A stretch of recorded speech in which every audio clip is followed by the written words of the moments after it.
मन शुद्ध ठेवा, कर्म योग्य करा. हे श्री स्वामी समर्थ महाराजांचं अत्यंत सोपं पण खोल तत्व आहे. माणसाच्या आयुष्याचं केंद्र म्हणजे मन. मन शुद्ध असेल तर विचार शुद्ध होतात आणि विचार शुद्ध झाले की कर्म आपोआप योग्य दिशेने जातं. पण मन दूषित असेल तर सर्व काही असूनही माणूस अस्वस्थ राहतो. स्वामी समर्थ म्हणतात, मन जिंकलंस तर जग जिंकलंस. मन शुद्ध ठेवणं म्हणजे वाईट विचार येऊ न देणं नव्हे, तर वाईट विचार आले तरी त्यात अडकू नये.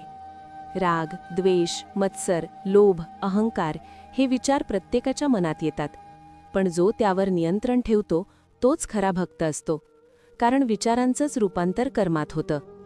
मनात जे साठतं तेच बाहेर उतरतं. मनात कटुता असेल तर वागणूक कठोर होते आणि कर्म चुकीचं होतं. म्हणूनच स्वामी आधी मन शुद्ध करायला सांगतात आणि नंतर कर्म योग्य ठेवायला सांगतात.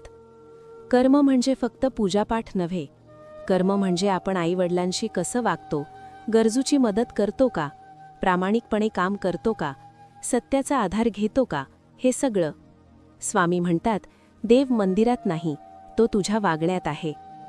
कर्म योग्य असेल तर देव तुझ्या सोबत उभा राहतो आणि कर्म चुकीचं असेल तर त्याचं फळ आपल्यालाच भोगावं लागतं.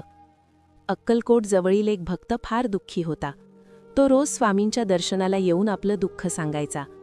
एके दिवशी स्वामी त्याला म्हणाले, मनातला राग सोड आणि जे करतोयस ते पूर्ण मनाने कर. त्या दिवसापासून त्या भक्ताने तक्रार करणं सोडलं, शांतपणे आणि प्रामाणिकपणे काम करायला सुरुवात केली. हळूहळू त्याचं आयुष्य बदलू लागलं, कारण त्याचं मन शुद्ध झालं आणि कर्म योग्य मार्गावर आलं. मन शुद्ध ठेवण्यासाठी रोज स्वामींचं नाव घ्या, वाईट विचारांना थांबवा, राग आला तर मौन ठेवा, सत्याचा मार्ग धरावा, गरजूच्या मदतीत आनंद मानावा आणि गर्व टाळावा. स्वामी म्हणतात, शांत मन हेच खरं मंदिर आहे. कर्म योग्य असेल तर मनाला शांती मिळते, संकटांतही धैर्य टिकतं, लोकांचा विश्वास मिळतो आणि स्वामींचं अदृश्य बळ सोबत असतं. स्वामी समर्थ स्पष्ट सांगतात, मी तुझ्या कर्माच्या पाठीशी उभा आहे, पण तुझ्या अहंकाराच्या नाही.